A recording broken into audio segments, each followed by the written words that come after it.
I was on your Instagram today, and a massive way that we size people up or that we gauge success is by numbers, right? Analytics, and find our own value, right? Like, how did this TikTok do? Why did this one work and this one didn't? Yeah. I really liked what I said in this one, and and no one shared it. Yeah. Why? Yeah. I mean, that's part of your business. Yeah. Yet your platform is based around like mental health, which in a way our society, and yet the way that you talk about this is via TikTok, via Instagram, via these social media things that have got our society stuck in this place of comparison, in this place of ego, in this place of I am lesser than, I am not enough. Look at all of these other people's lives. I am living, scrolling, these death scrolls that we do. I feel horrible about myself. Culture that is really addictive.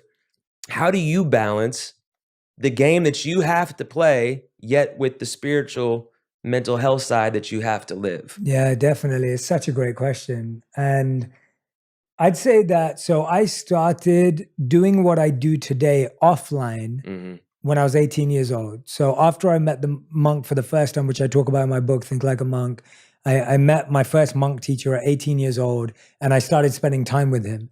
And whatever he would teach me, I would share it, right, because I was so blown away by it. So I started a club, or a society, as we call them in England, a society at university, at college, called Think Out Loud. And every single week, I'd invite students over, and we'd sit and we'd dissect a movie and talk about it philosophically, psychologically, spiritually. And I would facilitate these sessions. And when I first started them, like 0 people showed up, because it's like people at 18 want to get drunk and go to the club. They don't want to come to a society to think out loud. Yeah. And so then I started handing out posters and flyers, because I realized that I had to do a bit of marketing to make sure people were interested. And then people started coming. And so by the time I finished university, we had 100 people coming. Yeah.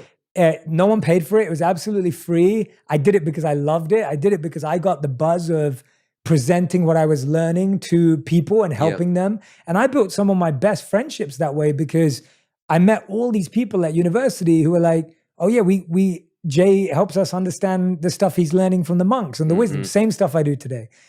And then when I went to the monastery, obviously I actually spent time studying and deepening my meditation and actually deepening my skills. And since I've come back, I've done the same thing.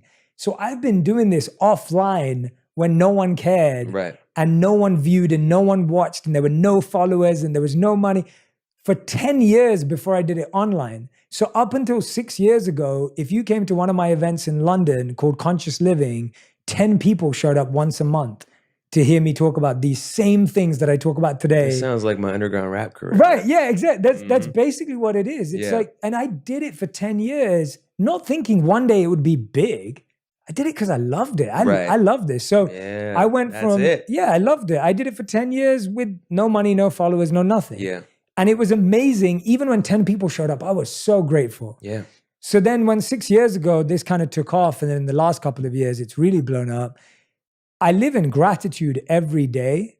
And yes, I am massively aware of what connects with people and what resonates with people, but my intention's different. My intention is, how deeply can I speak what I'm learning and what I've learned so that it scales and gives access to everyone?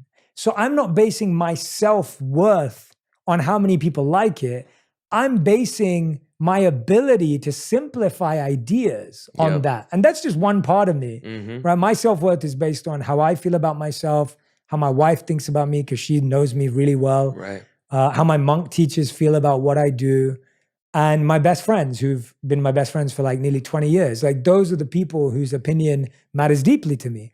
My community here matters to me, but at the same time, my self-worth is not based on that. My ability to do my job well and the purpose I've chosen is based on that. And I think, like you're saying, that isn't a perfected formula.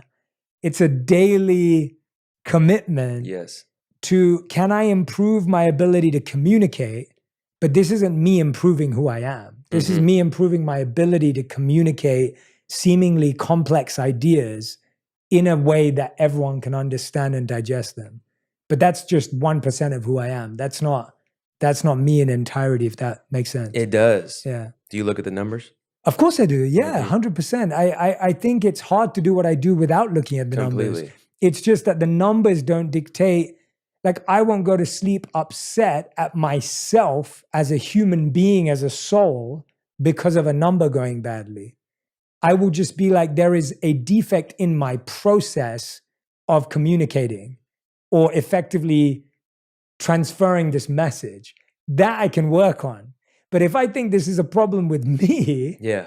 that's too heavy. And that's where I think the disconnect is. Dude, you can always blame the algorithm. Yeah. Always blame the algorithm. Yeah, I don't like doing that. That's when in doubt. I'm one of those people that I'll sit down with people and I'll be like, the issue is never Yeah. very rarely is the issue actually the algorithm from my 6 years of social media experience. Yeah. The issue is your ability to understand Mhm. what is going on. But again, that's not you. And I think that's what we've not learned, how to differentiate our album sales from our self-worth. Right. Or our social media following from our self-worth and identity. So to me, there are two things. This I need to improve professionally, but my professional failure is not a personal failure. Mhm. And I think that I'm always grappling with that. Again, I have not arrived. This is a daily conversation in my head. Yeah. But I feel healthier that I want to figure out how to fix this for this, but fixing that is not fixing this. These are two separate, like I meditate for me. I don't meditate to improve my career, and I don't focus on my career to improve my feeling of me. Mhm. They're two separate lanes, Yeah. if that makes sense. It does. I see success and happiness, and I want to come to this to ask you. I see success and happiness as two separate lanes. Yep. Happiness is what I do for myself, and success is what my career brings and what it can achieve. But I don't cross the two, because that's when I think it gets messy for me.